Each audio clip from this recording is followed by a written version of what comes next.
सभी साथियों को अनुसर का नमस्कार और स्वागत करता हूं अपने इस चैनल एरोमा केमिस्ट्री क्लासेस में। जहां तक आप हमारा इंतजार कर रहे थे कि सर एक बार आप बर्च रिडक्शन हमें समझा देते, तो मैं एक काम ये करता हूं कि रिएक्शंस जो हैं जो इम्पोर्टेंट हैं वो कुछ रिएक्शंस आपको पर्टिकुलर समझा देता हूं। जैसे कि नंबर वन, अगर मैं बात कर लेता हूं, आपने जैसा कि डिमांड की कि सर एक बार बर्च रिडक्शन, तो मैं यहाँ पर सबसे पहले आपको बर्च रिडक्शन ही बताता हूं कि what is the meaning of birch reduction.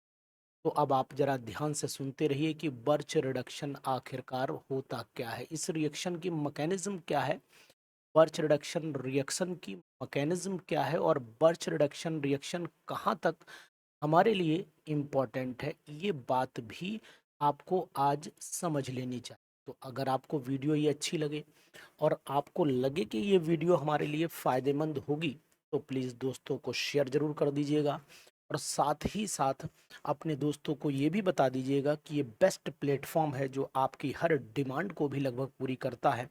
और अगर आपके मन में कोई क्वायरी हो, कोई क्वेश्चन हो, या फिर ऐसी कोई रिएक्शन हो जो आपको नहीं समझ में आ रही हो, तो प्लीज़ इनबॉक्स में जाकर के कमेंट करिएगा, हम आपकी रिएक्शन का जवाब जरूर देंगे समय मिलते ही। एक्चुअल में क्या होता है, ये जो बर्च रिडक्शन है, it is the partial reduction, ऐसे बोलते हैं, एरोमेटिक रिंग का पार्शियल रिडक्शन होता है।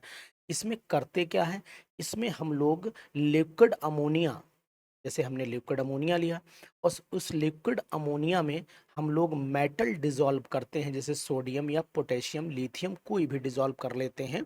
एमीन भी कभी कभी यूज़ कर लेते हैं लिक्विड अमोनिया की जगह पर, ठीक है, और अल्कोहल की प्रेजेंस लगाते हैं, तो इसको हम लोग बर्च रिडक्शन बोलते हैं। तो यानी कि मैं अगर अपने शब्दों में लिखने की कोशिश करूं, तो मैं लिख सकता हूं कि बर्च रिडक्शन इज, या it is partial reduction of, it is partial reduction of, partial reduction of aromatic rings,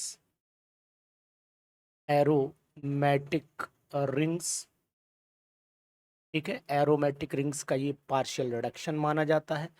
bye dissolving, bye dissolving in, bye dissolving it in liquid ammonia, liquid ammonia, है ना, liquid ammonia. अब liquid ammonia में कौन dissolve किया जाता है, bye dissolving it in liquid ammonia along with sodium metal, यानी कि मेटल। अब मेटल में कौन हो सकता है भैया, मेटल में Na हो सकता है, पोटेशियम हो सकता है, लिथियम भी हो सकता है, इनमें से कोई भी एक मेटल होगा। और अमोनिया की जगह एमीन मैंने बोला यूज कर सकते हैं, in the presence of alcohol, in the presence of, presence of alcohol. तो ये इम्पोर्टेंट है, ये बात आप ध्यान दीजिएगा, ठीक है। एक बात ये याद रखिएगा। अब आखिरकार इसमें होता क्या है, जैसे एग्जाम्पल के तौर पे अगर मैं बात कर लूँ, तो ये मैंने एक बेंजीन ले लिया। पहले मैं आपको थोड़ा सा ये समझाने की कोशिश करूंगा। बर्च रिडक्शन फुल्ली आपको एक तो एग्जाम में मदद करेगा, एग्जाम्पल भी बताऊंगा, मस्त बताऊंगा एकदम, बेफिक्र रहिए आप। तो ये मैंने बेंजीन ले लिया। इस बेंजीन पर पहले पहले तो ये जान लो कि जैसे ही मैंने लिक्विड अमोनिया डाला, और लिक्विड अमोनिया किसमें, सोडियम मेटल, ये सब डिजॉल्व हो गई। अब लिथियम अगर चाहो तो ऐसा करो, Li लिख दो यहाँ पर और यहाँ एल्कोहल लिख दो, मतलब इथेनॉल आप लिख सकते हो। अब ये हमने बना दिया 1,4, मिटा दें, पहले साफ सुथरा लिख देते हैं, आपको एकदम बढ़िया समझा देंगे, आप बेफिक्र रहिए। यहाँ पर मैंने लिख दिया 1,4, नंबरिंग करना चाहो तो ना 1 2 3 4 5 6, तो 1,4 डाई हाइड्रो दिख ही रहा है आपको, 1,4 डाई हाइड्रो साइक्लोहेक्साडाइन, तो यहाँ पर नाम लिख दो 1,4 डाई हाइड्रो 1 2 3 4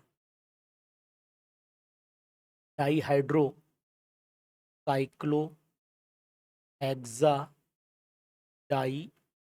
तो अब आपको करना क्या है, देखो यहाँ पर नंबरिंग की एक बड़ा विशेषता होती है। जैसे कि नंबरिंग अगर हम यहाँ से कर भी रहे हैं, एक बार मिटा के दोबारा आपको बना के दिखाता हूँ नंबरिंग।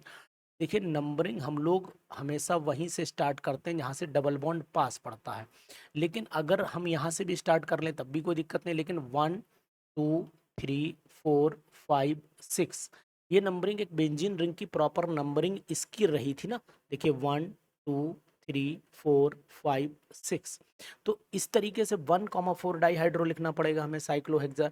और अगर मान लीजिए ये कंपाउंड हम लोग नाम नहीं भी लिखते हैं तो कोई दिक्कत नहीं है कि नंबरिंग आप यहाँ से भी अगर कर रहे हैं तो उसमें भी कोई नुकसान नहीं आएगा। उसमें डाइइन की पोजीशन क्लियर हो जाएगी। यहाँ पर डाइइन की पोजीशन 2, ये क्या है 5, 2,5 पोजीशन है, तो वो लिखने की जरूरत नहीं है क्योंकि ऑलरेडी 1,4 पर जब डाईहाइड्रो रिप्रेजेंटेशन दे रहे हो तो वहां पर बताने की जरूरत आप नहीं। लेकिन अगर मान लो कोई कहता है कि भैया नेफ्थलीन आपने ले लिया, कि नेफ्थलीन लेकर के क्या फिर होगा, तो आप नेफ्थलीन भी ले सकते हो। चलिए आप नेफ्थलीन ले लीजिए, ये नेफ्थलीन है आपके पास। इसको सेम कंडीशन में आप जब आप पर्च रिडक्शन कराएंगे तो कुछ नहीं होगा, केवल जो सामने वाला बॉन्ड है वो उसी में चेंज आएगा। यानी कहने का तात्पर्य आपका ये होगा कि यहाँ पर बॉन्ड आ जाएगा। तो इस तरीके से ये 1,4 डाईहाइड्रो नेफ्थलीन बन जाएगा। तो यहाँ पर हम लिख सकते हैं 1,4 डाईहाइड्रो नेफ्थलीन हम लिखेंगे यहाँ पर। तो पूरा नाम आपका लिख देते हैं 1,4 डाईहाइड्रो डाईहाइड्रो नेफ्थलीन। तो भैया एक चीज आपको ध्यान देनी पड़ेगी, ध्यान देनी ये पड़ेगी कि आखिरकार इसकी मैकेनिज्म होती क्या होगी, ये रिएक्शन प्रोसीड कैसे होती होगी। तो ये जान लो, बर्च रिडक्शन बहुत ही इंपॉर्टेंट है। बिहार झारखंड वालों तो रट ही लो कतई से, मतलब छोड़ना मत।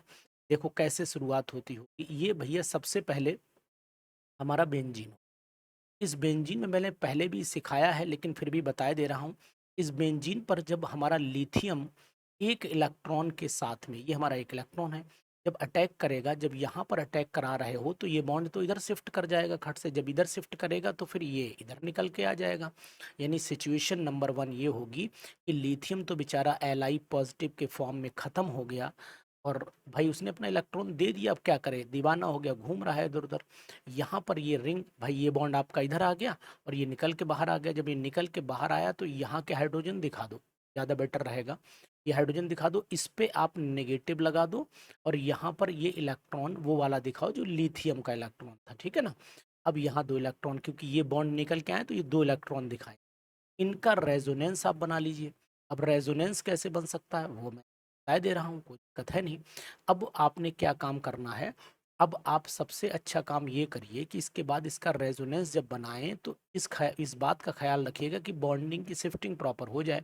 ये बॉन्ड अगर इधर लाओगे तो निगेटिव ऊपर आ जाए खट से, तो ये बॉन्ड मैं इधर ले आता हूँ और यहाँ पर मैं नेगेटिव दिखा देता हूँ ऐसे करके 2 इलेक्ट्रॉन के साथ। तो ये हाइड्रोजन ऐसा ही रहने दो, इस हाइड्रोजन को बिल्कुल नहीं छेड़ो आप, ये इलेक्ट्रॉन भी रहने दो। इसका रेजोनेटिंग फिर बनाने की कोशिश करो तो आप क्या करोगे, इसको आप इधर लाने की कोशिश करोगे तो ये बॉन्ड इधर लाओ, ये इधर लाओ, तो ये भी संभावना है, मतलब ये ऊपर ले जाओ, ये वापस ही लाओ। तो उल्टा मतलब लिखने की तात्पर्य है, इसको उल्टा लिख दो, ऐसे कहें हम ज़्यादा बढ़िया रहेगा। इसको उल्टा मैंने लिख दिया है ना। मैं तो अपनी लैंग्वेज अपने हिसाब से कन्वर्ट कर लेता हूँ, बाकी दुनिया में समझाने के तरीके हैं। ये पॉसिबिलिटी हो गई आपकी। ये आपका बन गया इंटरमीडिएट। यानी कि अगर मैंने इसे बोला तो एनायन रेडिकल मैं इसे बोल सकता हूँ, रेजोनेंस स्टेबलाइज्ड माना जाता है इस तरीके से। अब क्या होगा अल्टीमेट, दोबारा जब मैं इसको फर्दर एल्कोहल के साथ में ट्रीटमेंट करूंगा, जब भाई एल्कोहल तो पड़ा ही हुआ है, मैंने ROH इसमें अंदर डाल दिया। जैसे ही मैंने ROH डाला तो जहां पर आपको जो साइन दिखा रहा है नेगेटिव आपको दिखा रहा है, तो ROH डालते ही खट से ये कन्वर्ट हो जाएगा किसमें, डाई, मतलब एक डबल बॉन्ड सेट हो जाएगा। तो इसका मतलब ये हुआ, ये तो बॉन्ड ऐसे ही कर दूं, ये बॉन्ड ऐसे ही कर दूं, ठीक है ना। इसके ऊपर हाइड्रोजन को नहीं छेड़ूंगा बिल्कुल भी, लेकिन एक इलेक्ट्रॉन मैं यहाँ दिखाऊंगा जो पहले से था, और एक हाइड्रोजन पहले से और एक हाइड्रोजन ये आपका एल्कोहल का आ गया। अब दूसरा मैंने मतलब इसका रिडक्शन कराया। अब इसके बाद फिर लिथियम एक इलेक्ट्रॉन लेके पहुंचे, मतलब ये तो परेशानी कर रहे हैं। फिर यहाँ पर एक इलेक्ट्रॉन ये दे देंगे, जब ये दे देंगे तो ऊपर इलेक्ट्रॉन पूरा हो जाएगा। जब इलेक्ट्रॉन का बॉन्ड पूरा हो गया तो मतलब ये बॉन्ड तो ऐसे ही रहा, नीचे तो हमने कोई डिस्टरबेंस किया ही नहीं, ऊपर हाइड्रोजन डांस ही कर रहे हैं। यहाँ पर पहले एक इलेक्ट्रॉन था, अब 2 हो जाएंगे और साइन आ जाएगा नेगेटिव, क्योंकि एक पहले से लेके बोझा घूम रहे थे, दूसरा बोझा आ गया। फिर हाइड्रोजन भैया आए, बोले चलो वो सॉरी एल दारू आई, बोले अब हमें फिर जोड़ो, तो इनने फिर जोड़ा, मतलब इनने फिर एक हाइड्रोजन ऊपर मार दिया, खट से ले जाके भाई एच पॉजिटिव था, वो गए, उनने दोनों इलेक्ट्रॉन लिए। भाई जब आर ओ एच टूटता है तो आर ओ नेगेटिव और एच पॉजिटिव टूटता है ना, तो वो कंडीशन यहाँ पर आ गई। तो ये इस तरीके से एडजस्टमेंट होता है, लेकिन इनमें ख्याल इस बात का रखना है, ये हाइड्रोजन दिखाइए या न दिखाइए कोई मतलब नहीं, ये बर्च रिडक्शन की मैकेनिज्म शायद आपको समझ में आई होगी। ठीक है ना। अब इस तरीके की अगर कंडीशन आपको कहीं दिखाई देती है तो फिर आप बर्च रिडक्शन तो पहचानेंगे ही पहचानेंगे, साथ में ऐसे कुछ एग्जाम्पल जो आपको दुखी कर सकते हैं, परेशान कर सकते हैं, लेकिन अनुस्वर के होते हुए दुनिया की कोई ताकत नहीं जो केमिस्ट्री में आपको परेशान कर ले, ऐसा तो संभव ही नहीं है।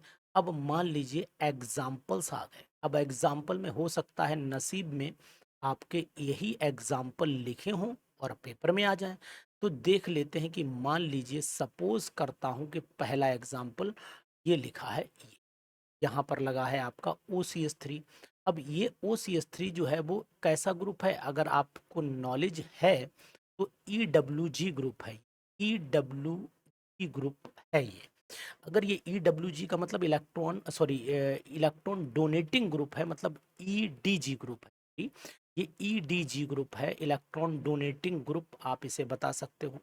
अगर इसके ऊपर मान लीजिए आपने लिथियम और फिर वही अपना लिक्विड अमोनिया सब कुछ डाल दिया, कोई दिक्कत नहीं है। ठीक है, तो यहाँ पर मैं लिक्विड अमोनिया लिखे दे रहा हूँ, चाहो तो आप एल्कोहल लिख ही सकते हो, ये अल्कोहल लिख दो, लेकिन इसके केस में आपको टर्ट ब्यूटाइल अल्कोहल लेना पड़ता है या सेकेंडरी अल्कोहल लेना पड़ता है, ये मैं बताया दे रहा हूँ, नहीं बाद में को अनुसार ने बताया नहीं था। टेट्राहाइड्रोफ्यूरॉन भी आप यूज़ कर सकते हो। तो प्रोडक्ट आपका फिर ये मिलता है, इस बात का आपको ध्यान देना पड़ेगा, बॉन्ड यहाँ आएगा और साथ में यहाँ OCH3 लगा रहेगा। ये एक रिएक्शन है जिसको आप इस तरीके से समझ सकते हैं, मैंने थोड़ा साफ सुथरा लिख दिया इस तरीके से। तो ये क्या बना, अगर नंबरिंग यहीं से करते हो तो 1 2 3 4 5 6, 1 पे मिथॉक्सी हो गया, 1 पे मिथॉक्सी हो गया, और 1,4 डाई 1,4 साइक्लो हेक्सा डाइइन हो गया, प्रोडक्ट तो बन गया। तो ये एग्जाम्पल आ सकता है, पूछा गया है कुछ एग्जाम में। दूसरा एग्जाम्पल जो आ सकता है वो ये भी हो सकता है भैया, कि अगर मैं इस तरीके से ले लूँ, हाँ, तो दिमाग ये लगाना पड़ेगा आपको, दिमाग ये लगाना पड़ेगा आपको कि आखिरकार हम लोग जो हैं वो क्या करें। बाकी तो फिर आपको ये सब पता ही है कि क्या मिलाना है, अल्कोहल मिलाना है, ये सब तो बर्च रिडक्शन में कॉमन है। तो यानी कि ये भी इलेक्ट्रॉन विथड्रॉइंग ग्रुप है। तो अब मैं आपको जुगाड़ बता देता हूँ, जहाँ पर ग्रुप लगे हों वो बॉन्ड खत्म मत करना, बस उसके सामने ले आना, गलती नहीं होगी। मतलब ये CH3 तो छेड़ोगे नहीं आप, ये CH3 भी नहीं छोड़ोगे, बॉन्ड यहाँ ले आओ, इसके सामने ले आओ, बस खत्म हो गई बात। तो जो ग्रुप लगे हों, अगर इलेक्ट्रॉन विथड्रॉइंग है तो फिर उसके अपोजिट ले जाओ, ये भी बता देता हूँ। मतलब अगर मान लीजिए पेपर में कहीं पर ये आ गया, ये तो इलेक्ट्रॉन डोनेटिंग थे, दोनों थे ना, देखो मैं आपको सिखाता हूँ जुगाड़। ये ऐसे हो गया, अब ये मान लीजिए आपका यहाँ COOH लगाओ या COONA है, सपोज कर लो कुछ भी है, COONA है, इस पे आपने बर्च रिडक्शन कराना है। तो पहले तो आप इसमें क्या करो, Na हटा दो, Na हटा ही लोगे, एसिड वैसिड डाल के Na हटा लेना। ठीक है, नंबर 1 इसे एसिड डाल के Na हटाना। नंबर 2 क्या करना, वही अमोनिया डाल देना और एल्कोहल डाल देना, और साथ में डाल देना आप थोड़ा सा अपना एसिडिफाइड वाटर वाटर डाल के सेट कर देना, कोई दिक्कत नहीं। अब इसमें क्या करना, सोडियम बेंजोएट तो दिख ही रहा है आपको। अब इसमें आपने याद रखो, जब ये ग्रुप लगा हो तो ये दोनों बैलेंस ही खाली रखना, ये लगा हो तो खाली मत रखना। तो मैं आपको बताऊंगा कि खट से आप बर्च रिडक्शन में गलती होने का कोई सवाल ही नहीं उठता है। यहाँ यहाँ लगाना और ऊपर लगा देना COO, चैने है तो एने लगा रहने था। अब आप जुगाड़ समझ गए होंगे ना कि बर्च रिडक्शन की पहचान ही यही है कि अगर इलेक्ट्रॉन डोनेटिंग, अब देखो ना समझ में आ रहा होगा कि अनुसार क्या कहना चाह रहे हैं, बहुत ही मस्त जुगाड़ है ये इलेक्ट्रॉन विथड्रॉइंग ग्रुप है। तो अब अगर इलेक्ट्रॉन विथड्रॉइंग ग्रुप लगा है तो सोचने का मौका नहीं दूंगा आपको। अब मैं आपको बताऊं, देखो अब मैं आपको जुगाड़ बताता हूँ, बहुत ही मस्त जुगाड़ है। जैसे कि मान लीजिए ये रिंग है, ये आपके सामने रिंग है, इस रिंग में कोई भी ग्रुप इलेक्ट्रॉन डोनेटिंग लगा है, ठीक है।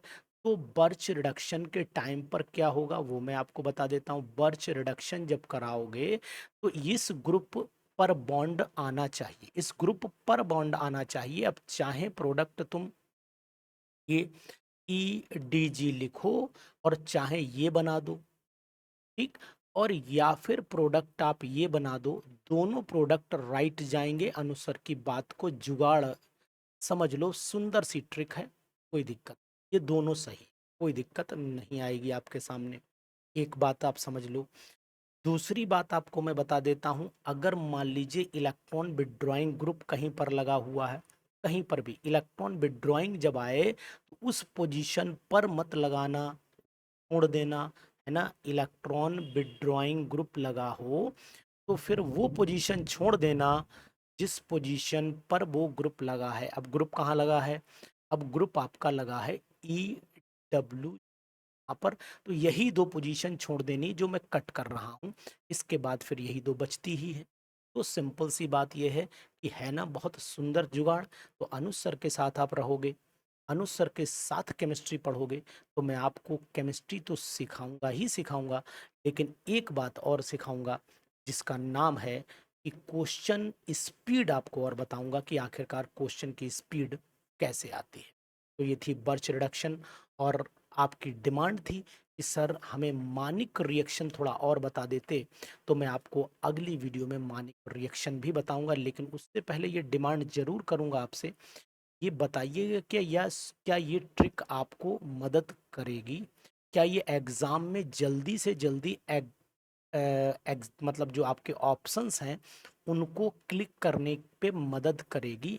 तो अब याद रखोगे ना कि अगर इलेक्ट्रॉन डोनेटिंग है तो उसके पड़ोस में बॉन्ड जरूर रहना चाहिए, फिर उसके अपोजिट लगा ही दोगे।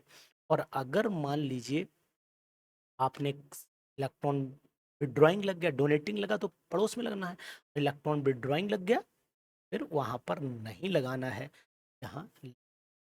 यह है बहुत सुंदर सी ट्रिक। ये रही हमारी फुल वीडियो, और आपको जरूर आनंद आया होगा।